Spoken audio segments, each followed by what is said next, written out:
अगर किसी व्यक्ति ने, जो कि हमारे देश का नागरिक नहीं है, और आने के बाद अगर उसने कुछ कागज बनवा लिए कि सबसे पहले इन्यूमरेशन फेज में हम ये मिलान करेंगे कि 2002, 3 या 4 में आप या आपके वरिष्ठ जो वंश के लोग थे वो कहाँ थे। जो लोगों का मिलान नहीं होगा उनको नोटिस जारी होगा, और नोटिस जारी होने के बाद उन्हें वो कागज दिखाने होंगे। कागज तभी मांगे जाएं जो इंडिकेटिव डॉक्यूमेंट्स हैं जब उसका व्यक्ति का 2003, 2 या 4 से मिलान नहीं हो पा रहा है। भारतीय नागरिकता कानून के अंतर्गत अगर आप 1 जुलाई 1987 से पहले भारत में अगर पैदा हुए हैं तो आपको भारत का नागरिक माना जाता है। तो एसआईआर की जो आपने डेट की बात की, भारतीय नागरिकता कानून के अंतर्गत अगर आप 1 जुलाई 1987 से पहले भारत में अगर पैदा हुए हैं तो आपको भारत का नागरिक माना जाता है।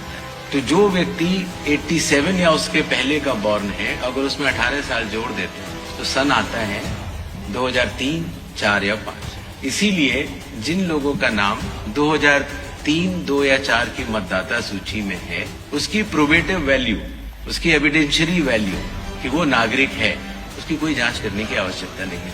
इसीलिए जो पिछला एसआईआर हुआ था वो वाली तारीखें ली जाती। कई बार अगर किसी व्यक्ति ने, जो कि हमारे देश का नागरिक नहीं है, और आने के बाद अगर उसने कुछ कागज बनवा लिए हैं, तो आपने नोटिस किया होगा जो हमारी प्रेजेंटेशन थी कि सबसे पहले इन्यूमरेशन फेज में हम ये मिलान करेंगे कि 2002, 3 या 4 में आप या आपके वरिष्ठ जो वंश के लोग थे वो कहाँ थे। अगर उससे मिलान हो जाता है तो फिर ये बात खत्म हो जाती है।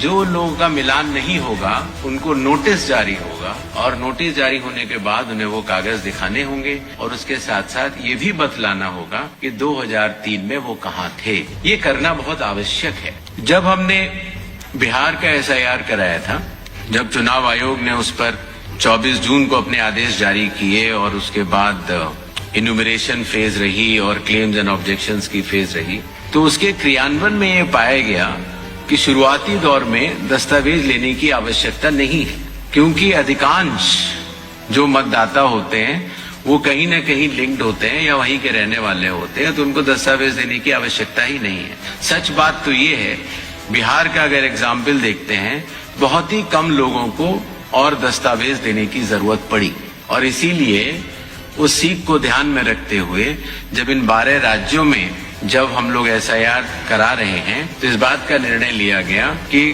कागज तभी मांगे जाएं जो इंडिकेटिव डॉक्यूमेंट्स हैं जब उसका व्यक्ति का 2003, 2 या 4 से मिलान नहीं हो पा रहा है। voters.eci.gov.in पे अगर आप जाएंगे तो आप 2002, 2003 और 2004 की मतदाता सूची को स्वयं देख सकते हैं। बीएलओ भी स्वयं देख सकता है। सूची देखने के लिए आपको उसमें सबसे पहले राज्य बताना होगा, फिर आपको जिला बताना होगा, और उसके बाद जिले में वो सर्च की जा सकती है कि मेरा नाम कहाँ है। इसीलिए अगर आप दिल्ली में हैं और आपके अगर माता पिता यूपी के रहने वाले थे, मान लीजिए लखनऊ के रहने वाले थे, तो आपको उधर जाना है यूपी पर, फिर लखनऊ बटन दबाना है, फिर माता पिताजी को वहां सर्च कर लेना है, और आपको लिंक का वो बटन दबा देना है। इतनी सरल प्रक्रिया उसको हमारे आईटी डिपार्टमेंट ने बनाई है।